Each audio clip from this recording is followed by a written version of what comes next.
قرآن مقدس کے اندر اللہ عز و جل ارشاد فرماتا ہے الا ان اولیاء اللہ لا خوف علیہم ولا هم یحزنون، بے شک اللہ کے ولیوں کو نہ کوئی خوف ہے اور نہ کوئی غم ہے۔ آج اس سالہ عرس مبارک کی تقریب پہ ہم اور آپ حاضر ہیں، چند لمحات کی گفتگو میں آپ کو بتانے کی کوشش کی جائے گی اللہ والوں کے دروں سے ہمیں ملتا کیا ہے اور ان کے دربار میں حاضر ہونے کے فیوز و برکات کیا ظاہر ہوتے ہیں۔ انسان دنیا کی تپتی دھوپ پہ تپتا ہے، انسان سمجھتا ہے کہ مجھے کامیابی کے راستے کسی اور دولت کے ذریعے فراہم ہو سکتے ہیں، انسان سمجھتا ہے کہ اگر میں دنیا میں کامیاب ہونا چاہتا ہوں تو مجھے محنت و مشقت کے ساتھ کامیاب ہو سکتا ہوں، لیکن پیارے دنیا کی کامیابی الگ ہے، اللہ عز و جل کی بارگاہ میں مقبولیت کا سبب الگ ہے۔ اگر اللہ کی بارگاہ میں ہمیں مقبول ہونا ہے تو دوستانی عزیز اب ہمیں چاہیے کہ ہم اللہ والوں کے دامنوں سے وابستہ ہو جائیں۔ اگر ہم ان کے دامن سے وابستہ ہو گئے یقین جانیے گا کہ یہ ہمیں رسول ہاشمی صلی اللہ علیہ وسلم کی بارگاہ تک پہنچا دیں گے، کیونکہ ہم وسیلے کے قائل ہیں اور وسیلے کے ماننے والے ہیں۔ جو وسیلے کا قائل ہوتا ہے، وسیلے کے ماننے والا ہوتا ہے، اسے خوب یہ ذہن ہوتا ہے، خوب یاد ہوتی ہے، اسے خوب معلوم ہوتا ہے کہ اللہ والوں کے در پر ہمیں حاضر ہونا ہے۔ عالم چاہے کتنا بڑا ہو جائے، فقیہ چاہے کتنا بڑا ہو جائے، اپنے وقت کا اگر انسان کتنا بڑا عالم ہوگا، اپنے وقت کا کتنا بڑا خطیب ہوگا، اپنے وقت کا کتنا بڑا ہی وہ حافظ و قاری ہوگا، اپنے وقت کا کتنا ہی بڑا وہ قلم کار ہوگا، مگر اسے ایک نہ ایک دن کسی فقیر کے سامنے تو زانو ہو کر کے بیٹھنا ہوگا، کسی کے ہاتھ پر بیٹھ لینا ہوگا، کیونکہ اس لیے در فیض حق بند جب تھا نہ اب کچھ فقیروں کی جھولی میں اب بھی ہے۔ ایسا نعرے تکبیر، نعرے تکبیر، نعرے رسالت، نعرے رسالت، حضرت اللہ مولانا قاری محمد یامین صاحب قبلہ، حضرت اللہ مولانا قاری محمد یامین صاحب قبلہ، شب شمیہ، نعرے تکبیر، نعرے رسالت۔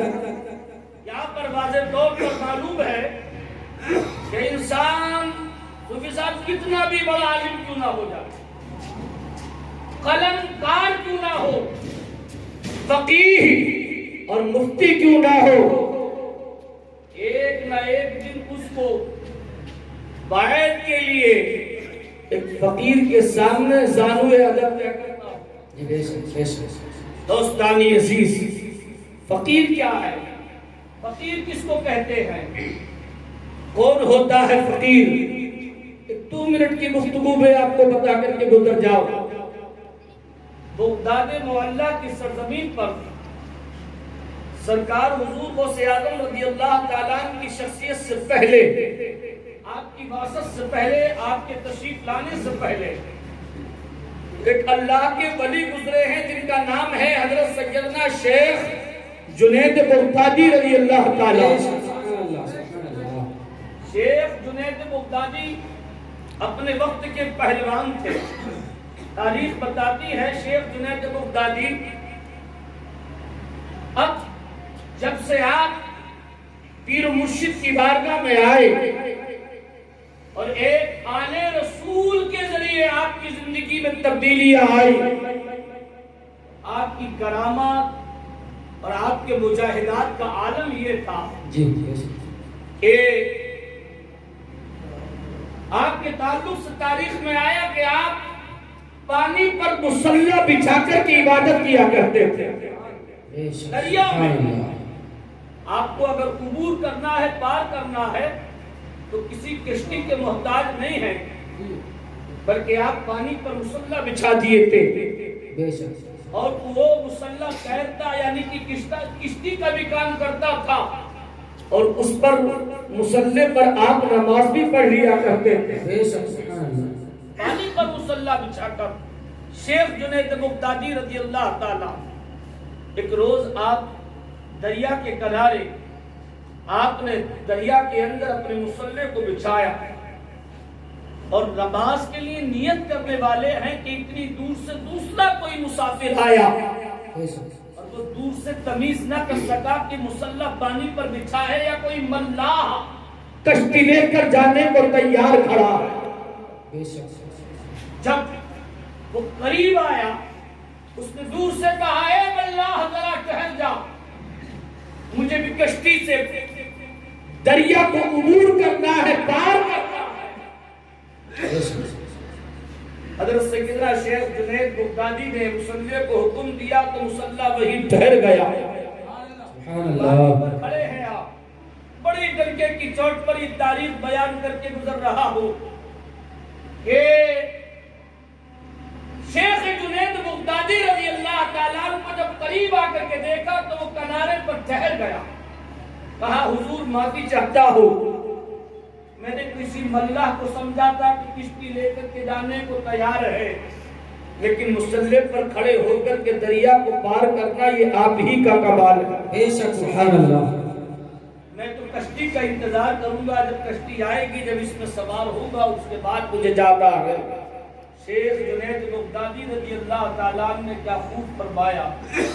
آپ نے فرمایا کہ تجھے کشتی سے مطلب نہیں، تجھے مقصد ہونا چاہیے دریا کو۔ سبحان اللہ۔ تو آ میرے پاس آ جا اور کھڑا ہو جا، تجھے کشتی چاہیے، یہ دریا پار کرنے کے لیے سامان چاہیے۔ آ دوستانی عزیز، انسان کو جان بڑی پیاری ہوتی ہے، اس نے جان بچانے کے لیے کہا حضور نہیں، میں نہیں آ سکتا، آپ تو اللہ کے ولی ہیں، برگزیدہ بندے ہیں، نیک وکار بندے ہیں، آپ تو پانی پر آپ کا مسلح تیرتا ہے، آپ اس پر تیر کر چلے جاتے ہیں، نماز پڑھ لیتے ہیں، میں کہاں گناہگار ہوں، بدکار ہوں، سیاہکار ہوں، یہ ذہن رکھیے گا، میں اس قابل نہیں ہوں۔ دوستانی عزیز، جیسے ہی وہ تھوڑا سا قریب ہوا، شیخ جنید بغدادی رضی اللہ تعالیٰ نے اس کے بازو کو پکڑا اور پکڑ کر کے اپنے پاس کھینچ لیا، کہا اسی مسلح پر اس طریقے سے کھڑا ہو جا، شرط یہ ہے ایک وظیفہ یاد رکھنا، جب تک تم مسلح سے نیچے نہ اترے، یہ مسلح دریا کے اس پار سے اس پار تک نہ پہنچے، جب تک تو ایک تسبیح کرنا، ایک ذکر کرنا، یعنی وسیلے کا منکر نہ ہونا، یا جنید کہتے جانا، جتنی دیر تک تو کہتے جائے گا یہ مسلح پانی پر تہتا جائے گا۔ بے شک، سبحان اللہ، سبحان اللہ۔ یا جنید کرتا جا، مسلح پانی پر تہتا جائے گا۔ دوستانی عزیز، اب شیخ جنید بغدادی نے اس کو اپنے قریب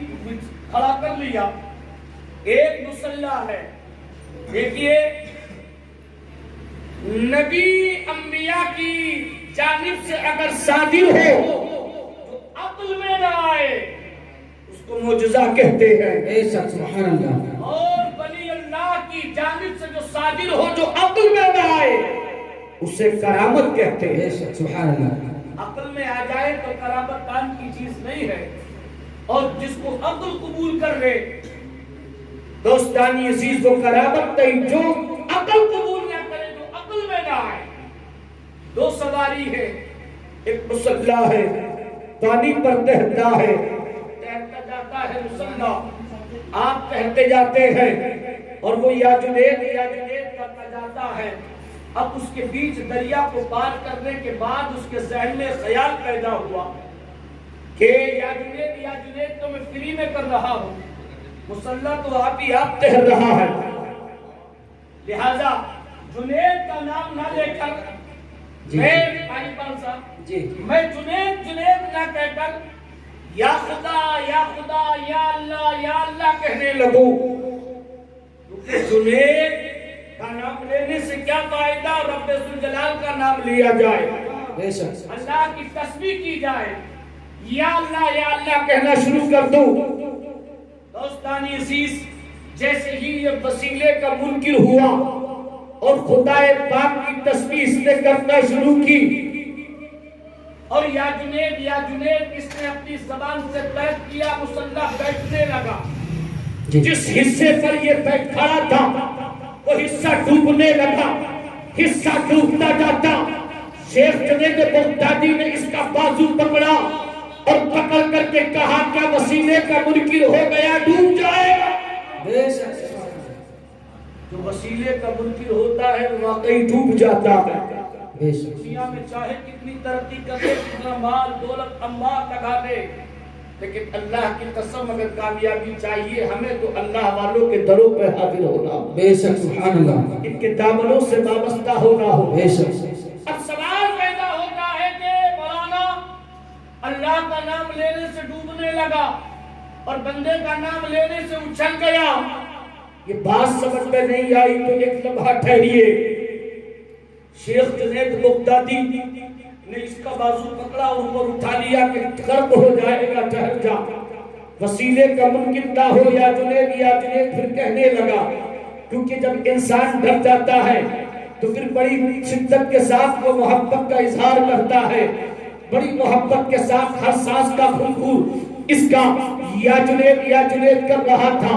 اب یہ دریا پار کر گیا، اب اپنے راستے پر جانے سے پہلے قدموں میں گر گیا۔ شیخ جنید بغدادی سے عرض کرنے لگا، حضور یہ منظر یہ ماجرا سمجھ میں نہیں آتا، جب تک میں تمہارا نام لیتا رہا یہ مسلح تہتا رہا، کشتی کا کام کرتا رہا، اور جیسے ہی میں نے تمہارا نام لینا بند کیا تو یہ مسلح مجھے نیچے ڈبانے لگا۔ پتہ کیا ہے کہ میں خدا کا نام لے رہا ہوں تو میں ڈوبنے لگا، اور تمہارا نام لے رہا ہوں تو میرا تمہیں تیرنے لگا۔ وجہ کیا ہے؟ شیخ جنید بغدادی نے فرمایا سب سے بڑی ذات اللہ کی ہے، اللہ سے آگے کوئی چیز نہیں ہے، ہر چیز کا مالک خدا ہے، موت دینا اللہ کی ذات ہے، زندگی بخشنا یہ اللہ کی ذات ہے، عزت دینا یہ اللہ کی ذات ہے، ذلت دینا یہ اللہ کی ذات ہے۔ لیکن پیارے